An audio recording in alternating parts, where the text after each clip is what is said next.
it's Abby. In this short video, we are going to have a focus on teaching in practice, in particular thinking about a walkthrough of a blending lesson aimed at reception age children, that is P1, in week 6. So we're pretty early on here. So in this lesson walkthrough, we're going to look at the sound K with the letter C.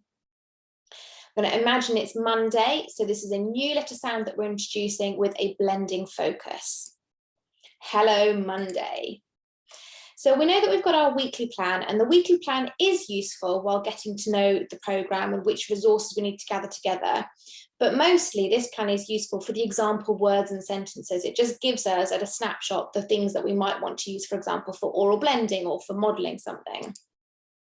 We've also got our daily plans, and I've put here, daily plans are useful as a structure, but you've got to feel confident to tweak the balance of content to meet the needs of your children, especially as cohorts can be different each year, and they change during the year. The sort of progression path that children take can vary significantly. So for example, if they need more words, if you need to do more word examples, do more words. If they need more sentence level work, do more of that. If we treat teachers and children as robots, we do them a disservice. Teachers need to feel empowered and supported to make decisions within the guidance of a programme. So you will be always thinking, what do my children need right now? And although we can provide you with kind of a formula, a magical formula, a structure for you to follow that we know works, the consistency of this works, actually that real X factor, that real magic comes from the teacher and the relationship between the teacher and the children, and that teacher's ability to read those children and tune into exactly what they need at any point during the day, the week, term, the year. So doing these lesson walkthroughs is all about learning the structure, but also encouraging you and empowering you to know how you can make tweaks while still having fidelity to the programme. So an overview of a blending day lesson. We're going to do revisit and review using our flashcards, teach using our big book story spread, and those we would typically do as whole class. And at this point in the year, we would then break off and work in smaller groups for practice. So typically children would go to continuous provision in reception, and the adults might call aside groups of children to have a little go at some practice in the pupil practice booklet. And then application using a target practice reading book. That might happen at the end of a lesson. It might happen whole class, or you might do it in groups. You might have a designated weekly lesson. That's up to the school to decide on the circumstances that works the best for you. Revisit and review. So when we look at this revisit and review section, at this point in the year, it's still very, very early days. So although it is revisit and review, it is also a lot of practice, actually. This is where a lot of the sort of the work is happening. We're going to use our flashcards, and at this point in the year, our number one priority is seeing those shapes and saying the sounds.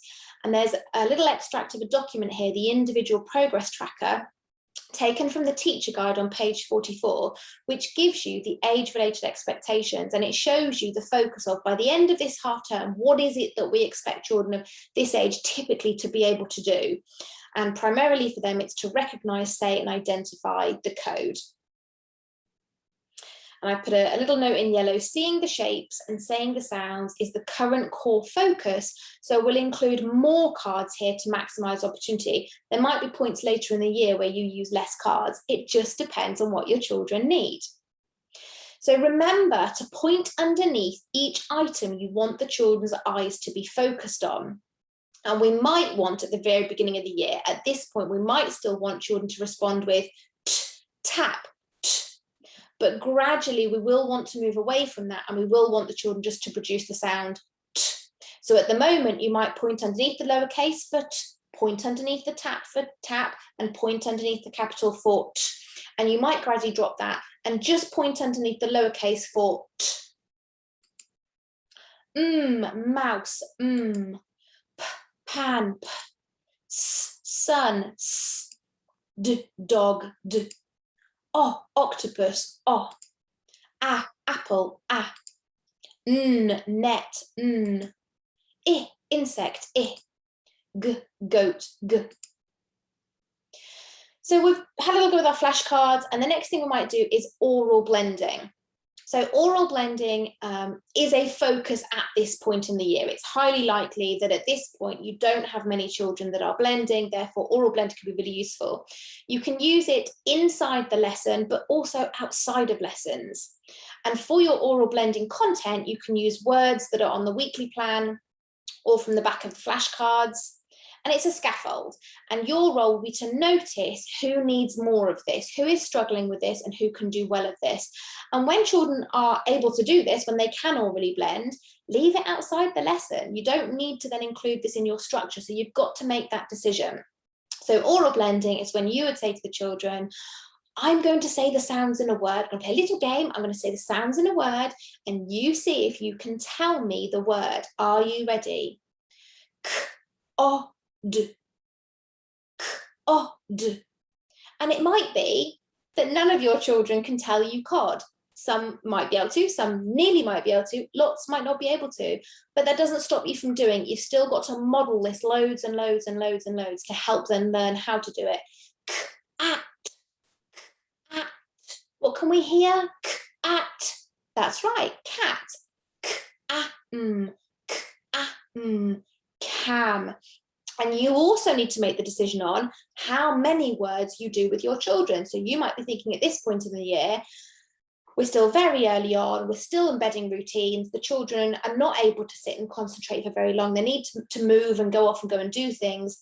Therefore, with my limited window that I've got with them on the carpet, I'm going to pick to do 3 words, or today I might do 5 words, and you might experiment with that, but it's your decision. Then word cards, and this is where the magic starts to happen. This kind of period, autumn half term 1, autumn half term 2, the run up to Christmas with reception, word cards are hugely important. You might have at this point 1 or 2 children who can blend the words.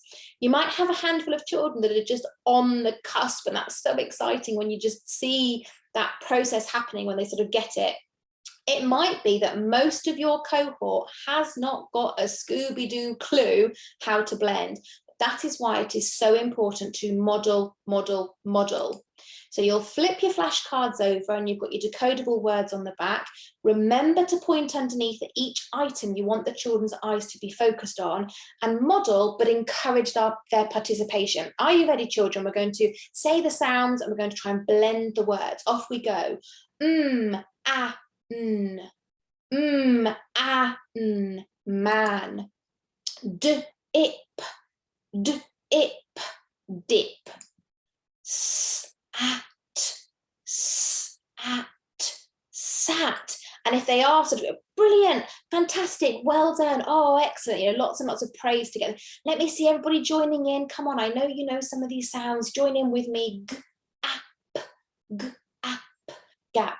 Sometimes teachers become a bit discouraged because they feel as if the children aren't ready, they can't do it yet, they feel as if they're doing all the work, but that is part of the process, and children need to see it done. They need that modelling over and over and over again.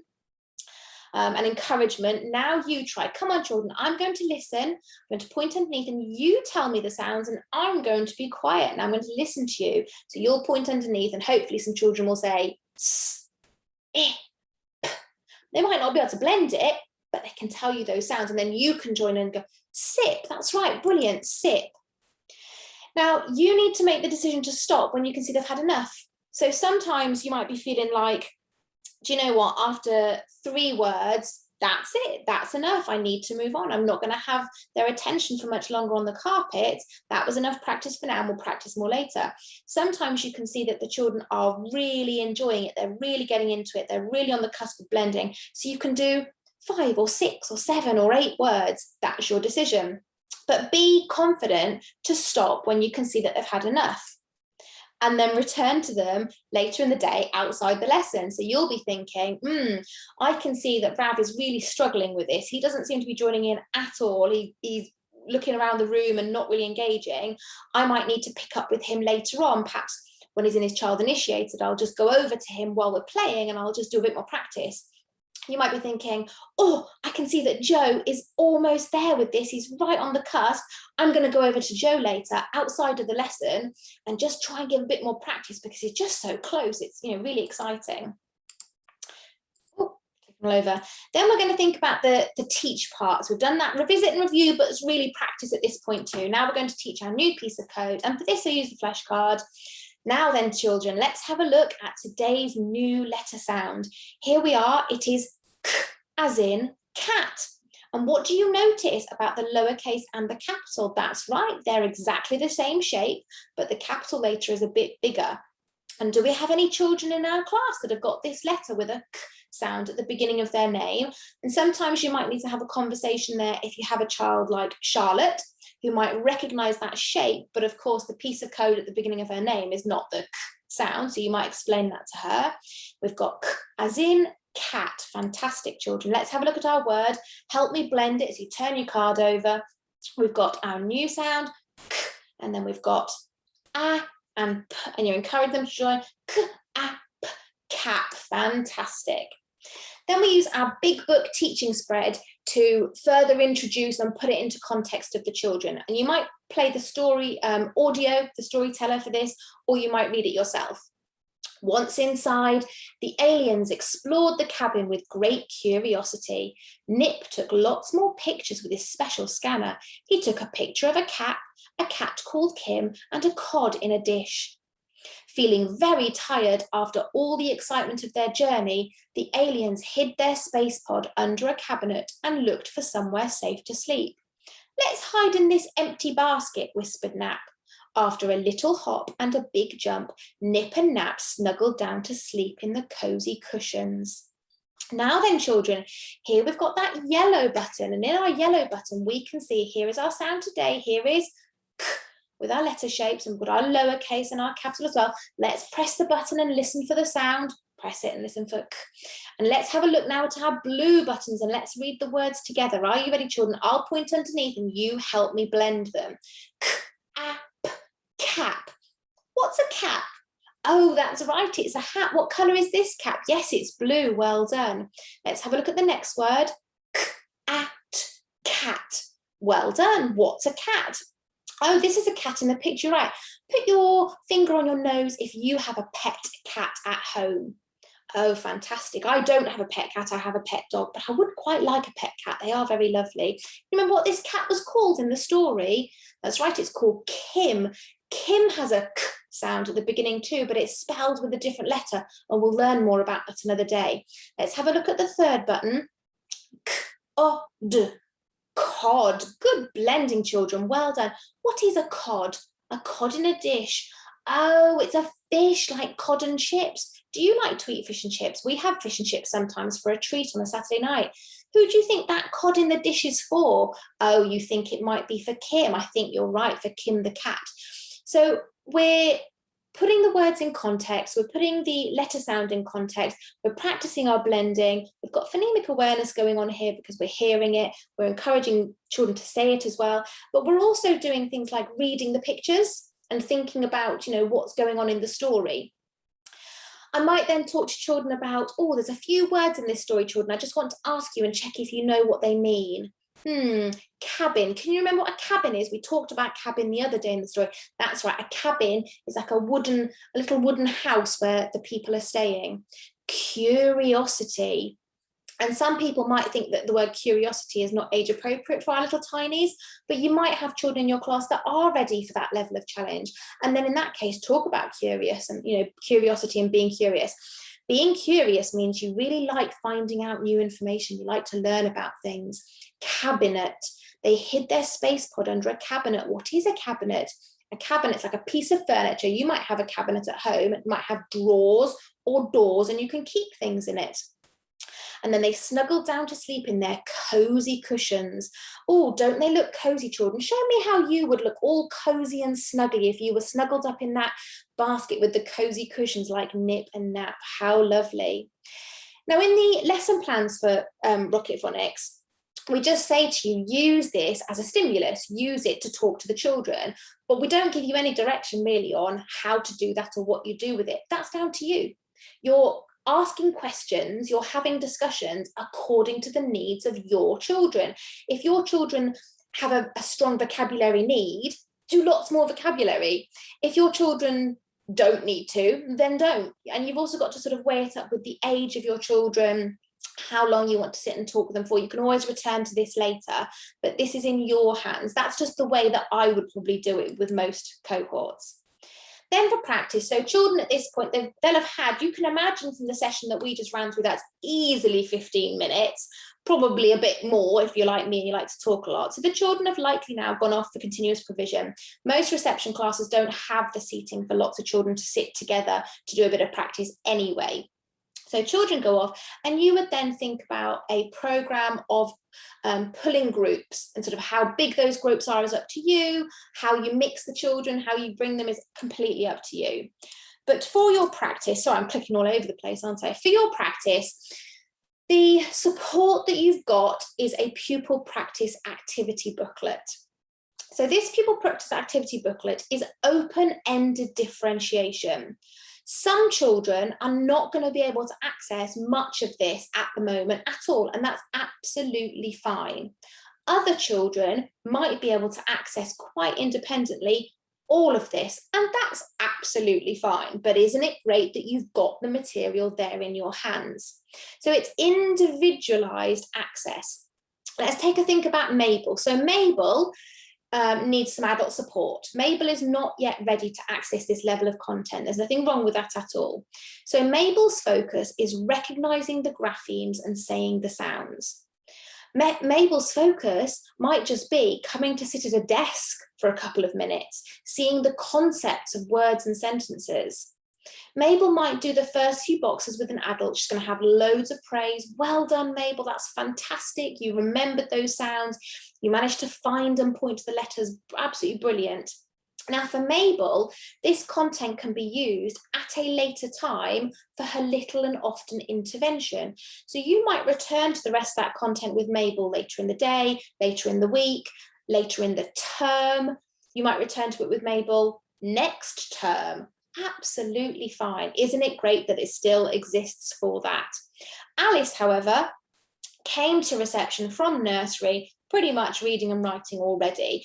Alice thoroughly enjoys accessing all of this really quite independently, and she needs an extension task at the end. So her extension task might be to read her target practice reading book or to write some k as the C words. And then application, it's quite flexible actually. So you can use your weekly plans to see which target practice readers are decodable. You can use those flexibly. So for example, you might have a whole class shared reading session using target practice readers that match the phonics. Or you might have a program of group guided reading sessions where you work with little groups. It doesn't mean that you have to even use the whole book. At this point in the year, you might just pick one page from the book. So here we've got an example from one page. Now the lesson we just had was learning about the k sound with the C letter. This book about ants actually is based on SATPIN content.